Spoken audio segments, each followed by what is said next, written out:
بلوچستان اور بلوچ، یہ بہت اہم پیغام میں دینا چاہتی ہوں کہ بلوچستان کی سرزمین اور بلوچ قوم ایک ایسی غیور، بہادر اور غیرت مند قوم ہے، بلکہ عورت کی عزت میں کہتی ہوں کہ جتنی میں نے اس قوم میں دیکھی ہے کہیں نہیں دیکھی۔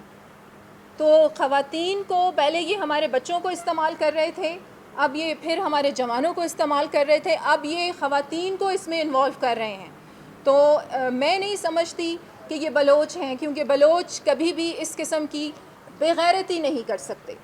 اور دوسری بات، آپ نے کہا خواتین کو استعمال کر رہے ہیں، بالکل بات چیت کا ایک سلسلہ جس طریقے سے چیف منسٹر عبدالقدوس بزنجو نے جیسے ہی اپنے ذمہ داریاں سنبھالی، نیشنل ایکشن پلان میں انہوں نے ترجیحات میں سے اپنی پہلی ترجیح یہی رکھی کہ لا اینڈ آرڈر کی سچویشن ہمیں صوبے میں سب سے پہلے جنگی بنیادوں پر ٹھیک کرنی پڑے گی، کیونکہ ترقی کا عمل جو ہے، جب تک لا اینڈ آرڈر کی سچویشن آپ کی ٹھیک نہیں ہوگی، آپ کی ترقی کا عمل جو ہے اس میں تیزی نہیں آ سکتی۔ اور ڈائلاگ، ہم سمجھتے ہیں کہ dialogue is the only way forward, اور یہ ہمارا کھلا پیغام ہے سب کو کہ یہ جتنے بھی لوگ ہیں جنہوں نے ہتھیار اٹھائے ہوئے ہیں، جو اپنے ہی سرزمین کے خلاف کام کر رہے ہیں، یہ مٹھی بھر لوگ ہیں جو آپ کے ملک میں، آپ کے صوبے میں ہیں بھی نہیں، موجود بھی نہیں ہیں۔ یہ باہر ملکوں میں بیٹھ کے، باہر بیرونی سازشوں کا شکار ہو کے، ان کے پیسے استعمال کر کے، یہ جتنے چند لوگ ہیں، کوئی یورپ میں، کوئی یو کے میں بیٹھا ہوا ہے، اور آپ ان کے وے آف لیونگز وہاں پر جا کر دیکھیں کہ وہ کس قدر عیاشیاں بھری زندگی گزار رہے ہیں۔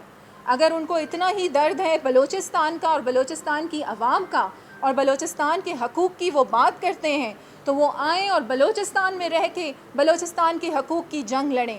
ہم اپنے جوانوں کو، ہم اپنی خواتین کو، ہم اپنے بچوں کو، ہم اپنی عوام کو کبھی بھی اس نیگیٹو ایکٹیویٹیز کا حصہ نہیں بننے دیں گے۔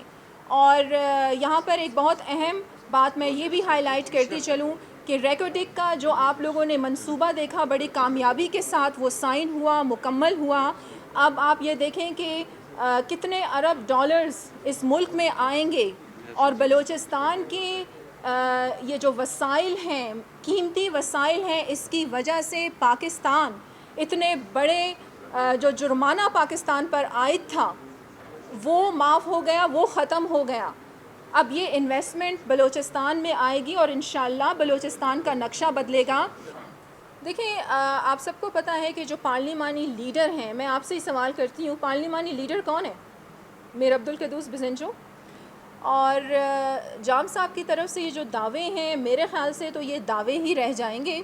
اور دیکھیں، میں یہ سمجھتی ہوں کہ پولیٹیکل انسٹیبلٹی صوبہ اس کا متحمل نہیں ہو سکتا۔ اب ہم نے ایک سفر کا آغاز کیا ہے جو ترقی کا سفر ہے، جو خوشحالی کا سفر ہے۔ اب یہ کسی طور بھی اس کو ہم بند نہیں ہونے دیں گے۔ تو یہ جو عدم اعتماد کی تحریک ہے، وہ اپنا شوق پورا کر لیں، اپنے نمبرز پورے کر لیں۔ انشاءاللہ آپ لوگوں کو سرپرائز ملے گا کہ میر عبدالقدوس بزنجو جس طریقے سے، جتنی اکثریت سے اس بار وزیر اعلیٰ بنے تھے، انشاءاللہ تحریک عدم اعتماد برے طریقے سے ناکام ہوگی۔